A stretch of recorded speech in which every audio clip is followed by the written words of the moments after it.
Salut à tous, je n'ai pas pu m'empêcher de monter cette superbe carreau VRP Design sur le Hobbytech Spirit Next. C'est une carreau qui a été découpée pour passer une culasse d'un poète dedans.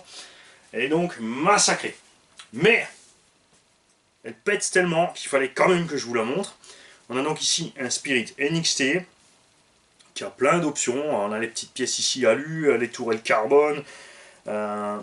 Il a une quarantaine de packs, il a une certaine usure, mais il fonctionne toujours parfaitement.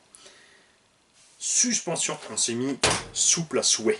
Ça, c'est l'engin idéal pour naviguer dans la pelouse et les terrains un peu accidentés, pas pour les gros sauts et autres.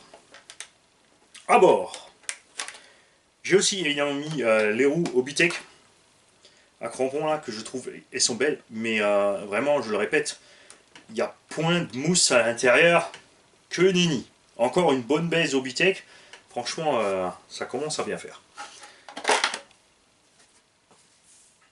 À l'intérieur, un VXL6 que j'ai de mon X-Max 6S, mon tout premier, incroyable, marche toujours.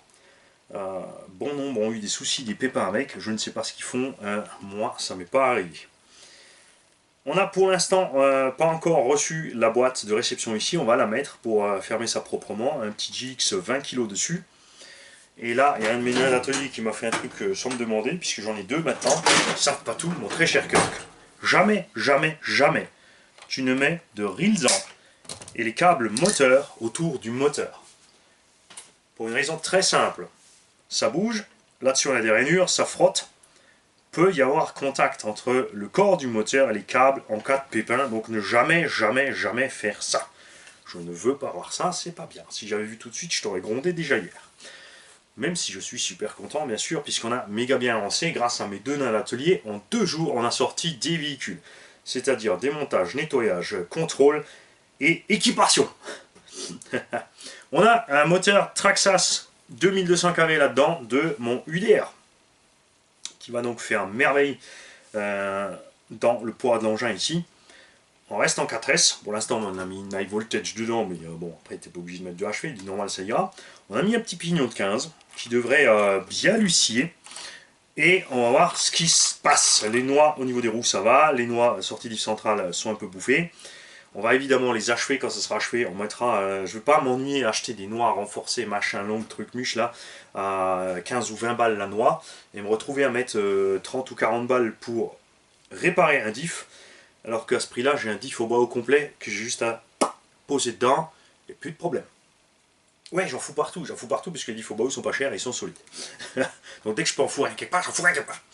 Surtout que si on arrive à mettre un diff au bas là-dedans, c'est cool, puisque au bas fait aussi des diffs Torsem, ça veut dire que tu peux foutre un diff Torsem dans ton buggy Hobbytech.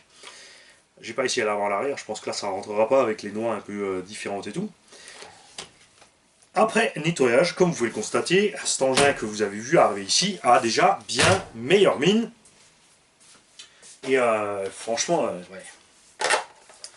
Vraiment, vraiment dommage ce trou de culasse. Je pense que je vais contacter VP Design pour qui m'en fasse quelques-unes. Moi, je verrais bien mon Haute Bodies E817 avec ces teintes-là. Évidemment, je peux le refaire, ça c'est utilisé en milieu, c'est la technique qu'on utilise sur le Green Overdose, c'est-à-dire tu mets une couleur, tu passes le chiffon, tu mets une autre. Là, tout simplement une petite grille, mais il a quand même un coup d'arbouage que je n'ai pas, ça c'est clair. On a des lignes claires, même c'est vrai, c'est partout aussi. Hein. Souvent on fait les carreaux, on se dit mince j'ai fait des défauts. Ça c'est une carreau peinte par un pro. Il y a plein de défauts aussi, mais c'est pas important, comme dit, quand tu roules tu vois rien. On a plein de petites traces de cutter, on a les blancs blanches qui ont raté parce que c'est pas évident de faire des lignes parfaites partout, toujours blanches. Par contre, il a tout bien surligné avec le vert. C'est un pro, hein, c'est clair. Il n'y a pas photo. Je sais pas si un jour j'arriverai à faire aussi bien. D'ailleurs, je me prends pas le temps puisque moi, mon truc à moi, c'est rouler. J'adore rouler, j'adore remettre en état mes machines et rerouler. Mais comme dit, rouler c'est 80% de mon temps, 20% c'est la réparation, enfin 20%, hein, on va rabattre ça à 70% de roulage, 20% de réparation d'entretien et 10% pour les vidéos. C'est y en a plein qui m'ont dit ouais c'est bien, c'est vrai que vous mettez des titres, des musiques, des trucs, tout ça, ça prend du temps. Moi je suis pas le mec qui va prendre ma caméra et filmer les autres avec passion pour les voir passer rouler, non. Ma passion, c'est rouler moi-même. Et tant pis pour eux. Vous l'avez vu aussi sur certaines des dernières vidéos, quand ils s'arrêtent pour papoter, les mecs m'ont dit roule, parce qu'ils veulent rouler. C'est comme ça. Poignée dans le coin. Ah, c'est rien, c'est le café. Bah moi, je suis certain que je vais me faire un plaisir de rendre cet engin, le Spirit NXT reste un engin qui a des super qualités dynamiques. J'espère qu'avec le temps, ils vont enfin réussir à gommer ces problèmes d'alu d'une qualité catastrophique. Les amortos sont bons, ça c'est clair. Tous ceux qui ont des Spirit Next, quand ils se retournent, plient les tourelles. Ça arrive, mais là c'est plié. J'ai reçu des tourelles 90 degrés. Jamais eu sur bas où tu les endommages, tu les plies, tu les machins, mais pas à ce point-là, c'est vraiment du délire. Dernièrement, un abonné qui en a acheté un, même si je vous déconseille toujours d'en prendre, qui a, évidemment, c'est de sa faute, il a fait un accident, mais il a tapé la roue, il a déchiré la cale de train avant en alu, déchiré en deux, coupé net au niveau de la cale de train. Ça, c'est des trucs, ça arrivait il y a, sur les Huntsman, sur les véhicules pas chers, c'était des kits que tu pouvais avoir à 130 balles, un buggy Huntsman à l'époque, un rapport ou autre pro. Un petit kit de conversion, 40 balles, à 140 balles, tu avais un châssis roulant. Ça se déchirait, mais tu savais pourquoi. Mais là, Obitech, faites-nous quelque chose. Allô, Toulouse, ici la régie, est-ce que vous me recevez?